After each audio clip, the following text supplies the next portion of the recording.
I've spent my career as a water educator and for 20 years teaching people solely about water. And water educators, we always come with a lot of props. So I didn't go shopping before my talk. I'm going to start with what I love to do the most, and that's camp out. I love pulling up to a picturesque river, and somewhere in the northern part of our country, Wyoming, Montana, Idaho, and just being there in nature where it's quiet. My husband and I have a camper because I can assure you, you sleep a lot better in a camper when you are in grizzly bear, mountain lion, and moose country. And the moose are the most scary because they don't attack you to eat you. They eat willows. They've got something completely different in mind. So it's good to have a camper. And like I said, the why go camping. And it has a lot, like what Dr. Estes was talking about, of just filling your soul, of just getting away from the internet, your cell phones, and all of your day-to-day things that complicate your life, and just being able to take a deep breath and hear the natural sounds. Now, I'm here today to talk to you not about my love of camping, but I want to talk to you about your water footprint. I want to ask you, what do you know about your water footprint? When my husband and I are boondocking, and that means that you are in a camper and you have no city water, no electricity, you have to carry everything with you. And there's no going, oh, I'm going to dash 50 miles down the road and pick up some, ketchup. No, you have to make do with what you have. And one of the things you have to make do with what you have is that little camper only holds 30 gallons of water. Now, the average American uses 80 to 100 gallons every day. So luxury items like washing your hair, hey, taking a bath. If you want to stay out in the wilderness, you're going to have to sort of lower your standards and again, make do with what you've got. Water is precious. Water is the life-giving, the essential element, the essential substance that allows for us to live on this planet. And without it, we would be living in a desolate wasteland, devoid of life. We would not be able to exist on this planet. So I want to give you a few visuals as to how precious our fresh water is. And I've brought this gallon jug of water, and this represents all of the water on Earth. And as you can see, probably our planet should have been called Planet Water rather than Planet Earth, because we're mainly water. 71% of our Earth is covered in water. Now, you may be saying, well, why would we have any concern about water at all? I mean, there's a lot of water.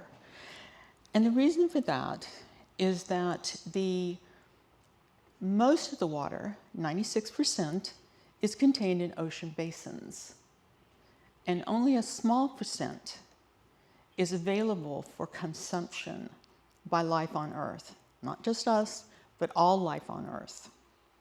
So I'm going to give you a visual as to what we're sharing with all life on Earth. Here you go. That's our fresh water. It's half a teaspoon. It is 1% of this jug. And so knowing what your water footprint is helps you to know how to conserve and why we would be conserving water. We use water directly and indirectly. Now our direct water use, I just told you, it is 80 to 100 gallons a day for Americans. And that we can easily measure that because we can just look at our water bill and there you go. You say, oh, this is how much water I used. But there's another form of water that we're using, and it's the hidden water. It's in the water all around us, in everything we do, in everything we buy, in everything we eat. And that is called indirect water use. So I'm going to give you some examples today of how much water is in other things. This dress. This is a cotton dress. Can you guess how much water it took to make my dress? 5 gallons? 50 gallons? It took 10,000 gallons to make my dress. And it's made out of cotton. Cotton is a very thirsty crop. My shoes are made of leather, and they are about 2,000 gallons of water. And I decided I wouldn't virtually strip myself down and go into what's underneath my dress, my undergarments, but you get my drift. So in this one outfit alone, 1,200 gallons, that would fill up a small swimming pool in your backyard. And when you look around the room, I'm looking at swimming pools of people. We're all clothed in probably almost as much water. So looking at water as not just the water you could drink or you consume, but the water that you wear and the items that you buy.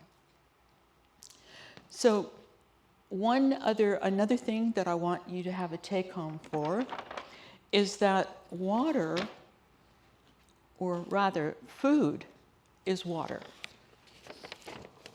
And I brought a few things today. This lettuce took 3.5 of these to grow.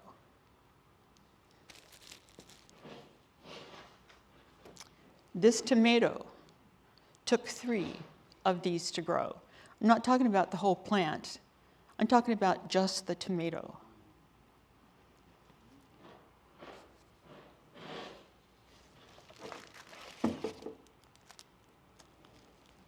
This is an almond. A gallon. That took a gallon of water. And who in here, I know that most of you like a juicy ribeye steak, 900 gallons for an 8-ounce cut.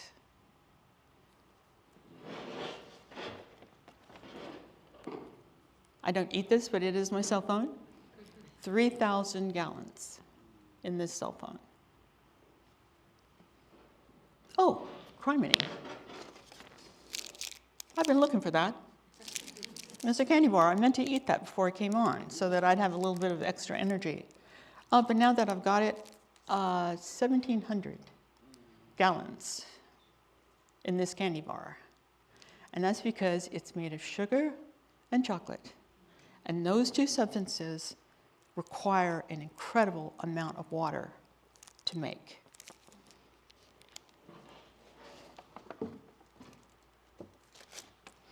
Now, I'm going to kind of dip in sort of the alarming part of my talk, and then I'm going to come back out. I'll try to keep the alarming part of my talk short, and because my talk is about hope, not hopelessness. It's about resilience and not helplessness. So Here's the problem.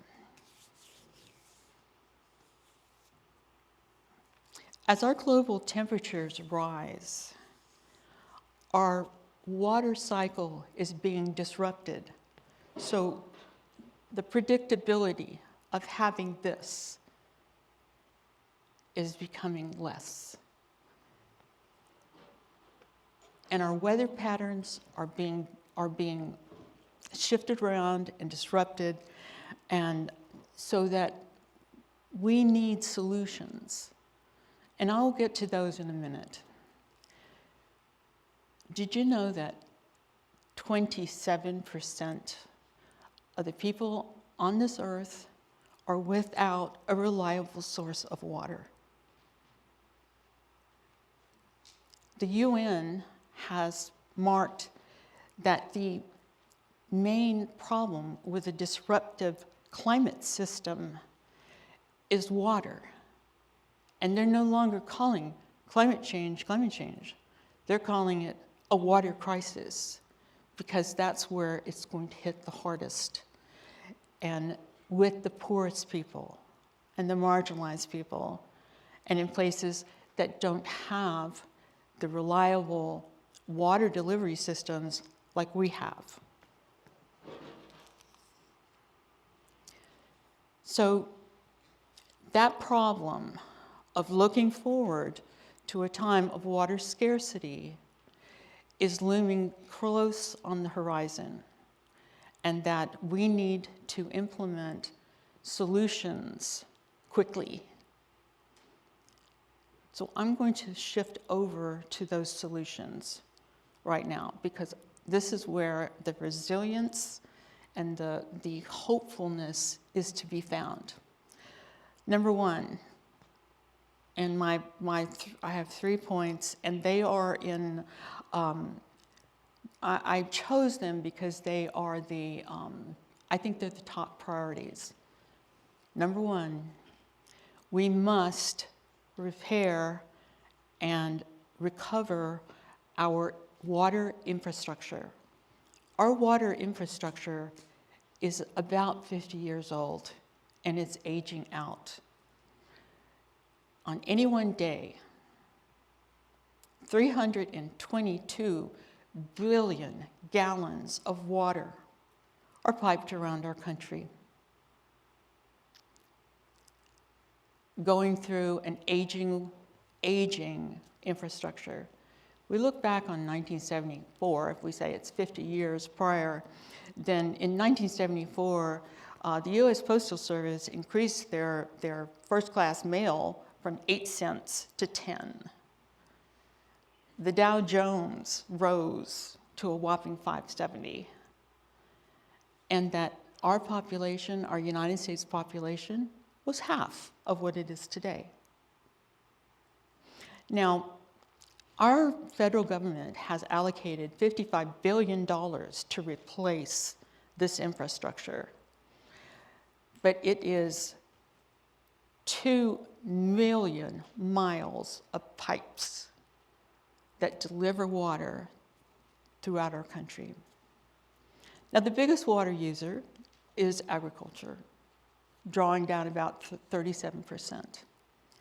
But even though this is such great news, it is wonderful news that we're going to be addressing our infrastructure problem, and we are going to be replacing our infrastructure, which you absolutely need to. We have 16,000 dams that have been categorized as dangerous and in jeopardy of failing. But what that means for us is that we're probably going to be experiencing living in a construction zone for quite a while all of this infrastructure is being replaced. The second thing is for us to practice water conservation. I'll bet a lot of you grew up in a household where your parent kind of lurked outside the bathroom door and was just like, when are you going to get out of that shower? You've been in that bathroom too long. Or, hey, You need to use a towel more than once. Just telling you that, you really need to cut down on water. Well, now you are the parent in the room. You're the one that is grown up, and it's now you can call the shots on direct and indirect water use. And you can make the decisions. And so I'm going to say, one of the things you can do is you probably control your property. And just as Dr. Esses has just said, you could start planting native plants and grasses on your property and in your yard. Now, the advantage to that is that number one, it stabilizes the environment. It increases biodiversity. But by stabilizing the environment, it also helps with controlling flooding and for recharging our groundwater. So there are benefits beneath our feet to going native. So why not invite a native into your yard? And then the third thing I'm going to say is the water, as I said before, water and food are conjoined. Food is water. Water is also energy. So when you are making choices in your life, what you choose to consume, what you choose to buy at the grocery store is very important. But what is really more important is that you don't waste your food. About 1/5 of the food that is grown in the United States goes uneaten. Food waste was, I think this is the most important thing I'm saying today. EPA has identified food waste from restaurants and homes as the number one action that we can take in response to a changing climate. It is the easiest and fastest way for us to lower our carbon emissions and do our part for a changing climate. Let me give you one example of a town or a city that did this, San Diego. San Diego knew that very shortly they'd be running out of water. And so what should we do? What to do? They decided that they would go for water conservation. They were going to teach people about water conservation, ask people to tear up their Kentucky grass lawns and plant native plants, more resilient to drought. The community embraced this and just fully embraced it, and everybody got on board. And an interesting thing happened.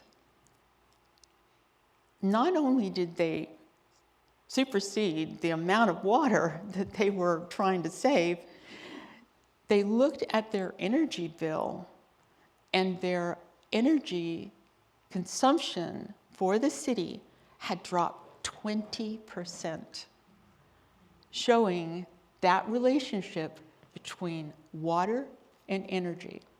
Because remember those 322 billion gallons of water I was talking about that get moved around every day? Well, this gallon weighs 8.34 pounds. So it's not just water delivery, it's the energy that it takes to deliver that water.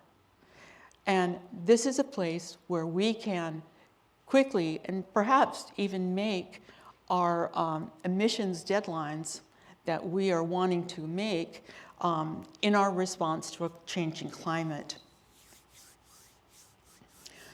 So what to do? Do not put your food waste in the garbage can. Isn't that easy? It is so easy. Don't put it in the garbage can because it's going to go off to the landfill. And when it's in the landfill, it turns into this toxic substance, wastewater, called leachate. And leachate is very difficult to purify. And if it can't be purified, it is lost water.